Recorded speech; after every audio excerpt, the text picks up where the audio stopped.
આકાશવાણી અમદાવાદ વડોદરા. હવે સાંભળશો ગીર સોમનાથ જિલ્લાનો સમાચાર પત્ર. લેખક રાજેશ ભજકોતર.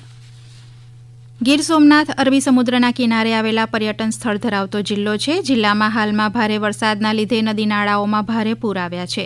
જોકે મગફળી અને સોયાબીનના પાક સારા થવાની ખેડૂતો આશા સેવી રહ્યા છે. ગીર સોમનાથ જિલ્લામાં આવેલા 12 જ્યોતિર્લિંગોમાંના પ્રથમ જ્યોતિર્લિંગ સોમનાથ મહાદેવના સાનિધ્યમાં પવિત્ર શ્રાવણ માસની અભૂતપૂર્વ ઉજવણી કરવામાં આવી હતી. શ્રાવણ માસની પૂર્ણિમા, 4 સોમવાર, જન્માષ્ટમી, સાતમ આઠમ, 11, માસિક શિવરાત્રી, અમાસ સહિતના પર્વો હર્ષોલ્લાસ સાથે ભક્તિમય વાતાવરણમાં ઉજવાયા હતા. આ શ્રાવણ નવા પ્રકલ્પોના પ્રારંભ સાથે વિશેષ રહ્યો હતો, જેમાં અનેક નવી પહેલને કારણે યાત્રી સુવિધાઓ વધુને વધુ સુલભ બની હતી. શ્રાવણીયા શિવોત્સવ દરમિયાન 30 દિવસમાં 16 લાખથી વધુ ભક્તોએ સોમનાથ મહાદેવના દર્શન કર્યા હતા. તેમજ દુનિયાભરના 50થી વધુ દેશોના 18 કરોડથી વધુ ભક્તોએ ઓનલાઈન દર્શનનો લાભ લીધો હતો. તેમજ સોમનાથ ટ્રસ્ટના સ્વાગત કક્ષથી 20,000થી વધુ સિનિયર સિટીઝનને સહાયતા કરી દર્શન કરાવાયા હતા.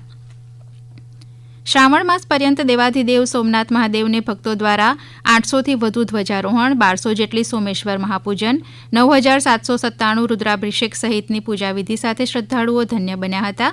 તેમજ મહામૃત્યુંજય યજ્ઞમાં સોમનાથ મહાદેવને 2,75,000 યજ્ઞ આહુતિ અર્પણ કરવામાં આવી હતી. શ્રી સોમનાથ મહાદેવના દર્શને આવેલા મુખ્યમંત્રી ભૂપેન્દ્ર પટેલના હસ્તે શ્રી સોમનાથ ટ્રસ્ટ દ્વારા ગીર સોમનાથ જિલ્લાના નાના ભૂલકાઓ માટે પોષણ પ્રસાદ વિતરણ અભિયાનનો આરંભ કરવામાં આવ્યો હતો.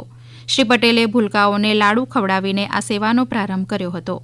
આગામી 1 વર્ષ દરમિયાન જિલ્લામાં કુલ 7 લાખ લાડુ આંગણવાડીના ભૂલકાઓને દૈનિક પ્રસાદ રૂપે વિતરણ કરાશે. આ સાથે અંદાજે 1 કરોડ રૂપિયાના ખર્ચે સોમનાથ મહાદેવના લાડુ પ્રસાદ સ્વરૂપ 28 ટન જેટલો પોષણક્ષમ આહાર બાળકો સુધી પહોંચાડવામાં આવશે. 7મી સપ્ટેમ્બરે ભાદરવી પૂનમના દિવસે ચંદ્રગ્રહણ હતું, જે શાસ્ત્રોક્ત રીતે પ્રભાસ ક્ષેત્રને સ્પર્શતું હોવાથી શ્રી સોમનાથ મંદિર તથા ટ્રસ્ટ હસ્તકના તમામ મંદિરોમાં મધ્યાહન પૂજન આરતી તેમજ સાયમ આરતી સહિત નિત્ય પૂજા, જેમાં ગંગાજળ અભિષેક, બિલ્વ પૂજા, ધ્વજા પૂજા, સોમેશ્વર મહાપૂજન, યજ્ઞ અને રુદ્રાભિષેક, પાઠાત્મક અનુષ્ઠાન બંધ રાખવામાં આવ્યા હતા. જિલ્લામાં ગણેશ ચતુર્થીની ભારે ઉત્સાહપૂર્વક ઉજવણી કરવામાં આવી હતી. અનેક જગ્યાએ વિવિધ પ્રકારના ગણપતિની સ્થાપના કરવામાં આવી હતી.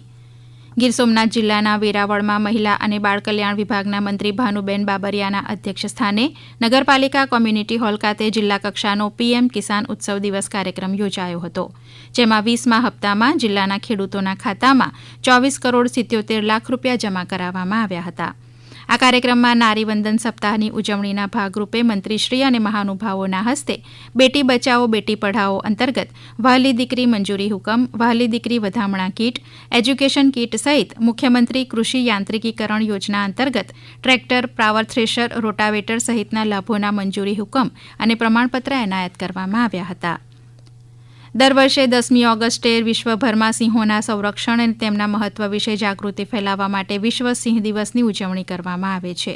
જે અંતર્ગત તલાળા ગીર ખાતેની સરકારી આર્ટ્સ એન્ડ કોમર્સ કોલેજમાં સિંહ દિવસની ભવ્ય ઉજવણી કરાઈ હતી. આ ઉજવણીનો મુખ્ય હેતુ વિદ્યાર્થીઓને સિંહોના સંરક્ષણ અને સંવર્ધન તેમજ જૈવિક મહત્વ અને સ્થાનિક પર્યાવરણમાં સિંહોની ભૂમિકા વિશે માહિતગાર કરવાનો હતો.